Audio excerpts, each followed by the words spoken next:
নমস্কার সবাইকে। আজকে রান্না করছি আমি খাসির মাংসের তরকারি। তো দেখুন, আগে প্রথমে আলুগুলোকে ভেজে নিলাম হলুদ আর লবণ দিয়ে।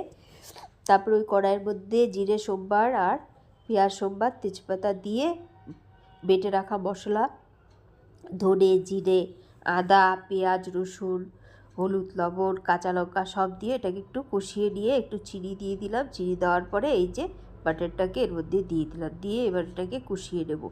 এই কষানোর মধ্যেই কিন্তু মাংসটা সিদ্ধ হয়ে যাবে। দেখুন কত জল উঠেছে। এবার এটাকে অনেকক্ষণ ধরে ধরে কষাতে হবে। যখন দেখবেন তেল ছেড়ে দিয়েছে তখন ভাববেন যে কষানো হয়ে গেছে। এবার আমি পাশে দেখুন গরম জল বসিয়ে রেখেছিলাম, গরম জলটাও হয়ে গেছে আর এদিকে মাংস কষানোটা কিন্তু হয়ে গেছে। এখানে আমি গরম জলটা দিয়ে দেবো, ঝোল ফুটে গেলে তারপরে আলুগুলো এর মধ্যে দিয়ে দেবো। এবার কিছুক্ষণ রান্না করে নেব, তারপরে আগে দিয়ে দেবো একটু গরম মশলা, ওটা আমি স্কিপ